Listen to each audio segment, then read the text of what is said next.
Mass deportations, immigration crackdown, military. You hear from every corner that Trump is coming. How is he going to tighten our immigration system and carry out his plans? Well, believe it or not, it seems that it will be quite easy. Welcome, guys. My name is Alena Shautsova. I'm a New York immigration lawyer. On this channel, I share with you tips, advice, and of course, immigration news. I tell you how to prepare for this or that and how to address various immigration issues. So if this is your first time, welcome. Do not forget to like, share this video and subscribe to my channel. And let's start. Immigration laws of the United States, even without changing, already empowered Trump and his team to do everything to carry out his plans. And this is how it may be done. Number one, cooperation from the local law enforcement.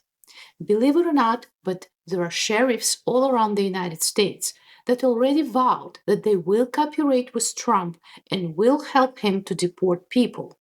Not in every municipality, but in a quite large amount. Especially those of them who are Republicans.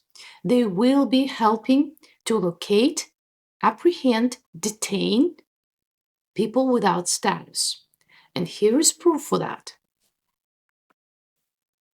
Another very easy way for the Trump administration to deal with people who don't have status is to turn to USCIS. USCIS is processing cases for everyone who is asking for various immigration benefits, green cards, U visa, T visa, various work petitions, and so on and so forth. So what can they do?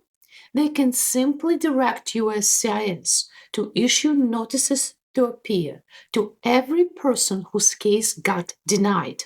In fact, that's exactly was the policy that the first Trump administration installed with regard to denials by USCIS.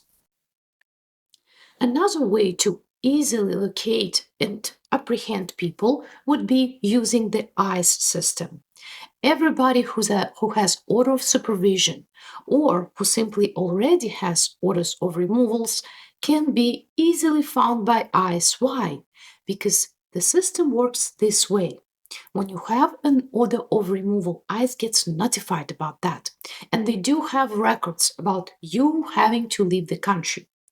If we go back and look at the correspondence that ICE used to send to people, we're going to find out that at some point there was a practice by ICE where they would send a letter to a person who would have an order of removal saying, hey, we know that you have an order of removal.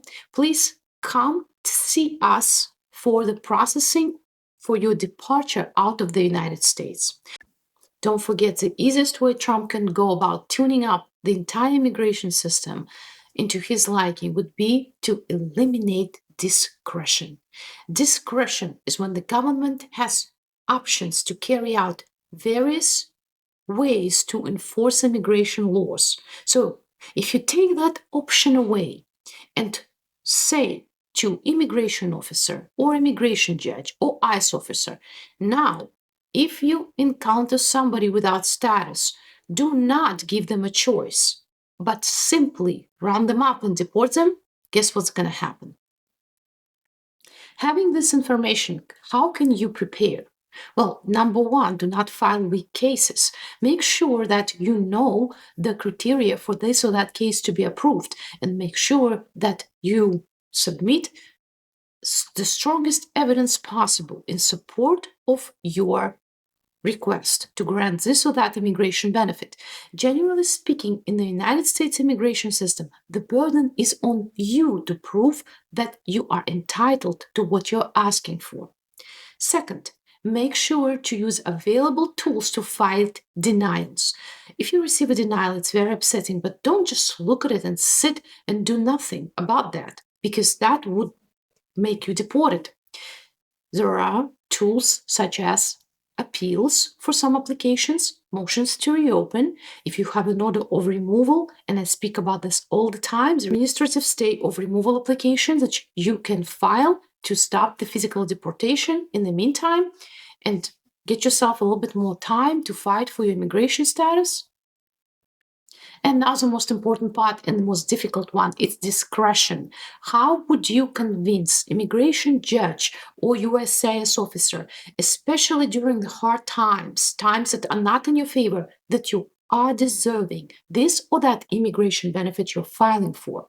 This is where you need experience, knowledge of case law and USCIS practice manual, and so on and so forth, to be able to effectively argue that you are that person whose case has to be granted.